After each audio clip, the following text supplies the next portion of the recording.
Hello. There was a lot of interest in the tea video, so I thought I would be very sweet and give you an update about what's happening. There's actually some work happening today.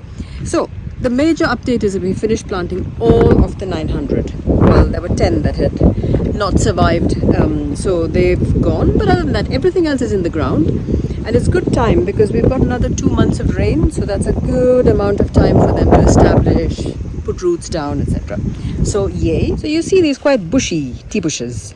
They are ones that were planted probably 20-25 years ago. In that time, quite often, and this is normal, that some tea bushes just don't survive. So what we've done is filled in those gaps where the tea bushes died with new saplings, right? So in about 2 or 3 years, all of this will be nice and full and lush.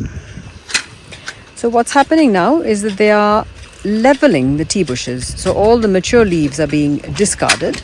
They're just being chucked to the ground at the feet of the existing bushes. They provide mulch, they provide nitrogen and other nutrients. And then it leaves the bushes nice and flat. And then when the new growth emerges, which it should do quite quickly, probably in a couple of weeks, that is what is harvested. Someone asked me after the last video about variants, whether there are different varieties of tea. Yes and no. They're all the Camellia sinensis bush. That is basically the tea bush. There are two variants. One is Assamica, which is mostly what's grown in India. And then there's also one called sinensis. I understand some estates around here plant sinensis. I don't know why. I don't know how they choose that. But mostly it's Assamica. And Assamica is a slightly larger leaved variety. Sinensis has smaller leaves, I understand.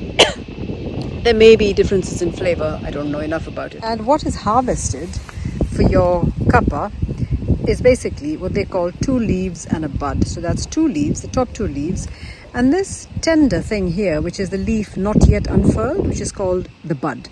The different types of tea depend on which parts are plucked. So for instance, just that little bud, the not yet unfurled leaf for white tea. Green tea is a very, very tender, fresh leaves and the bud. Possibly even 2 leaves and a bud.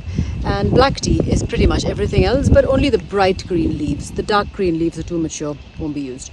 And then the differences also come in how these leaves are processed. But everything, all the tea you drink, comes from this tea bush. And a few people asked me last time whether all I drink is homegrown tea. No, I buy from the shop. So I do my white tea sometimes. I take the bud and then I dry it for a few days, just air dry it, and then roast it gently for 4-5 minutes, and then pour boiling water over it, and that's white tea. And I really like it. It's a very delicate flavor, but it's homegrown, so for me, it's the best tea in the world. Hey monkey, what's up? What do you think of all the tea planting? What do you think of the tea planting? I said, Lulu. Lulu.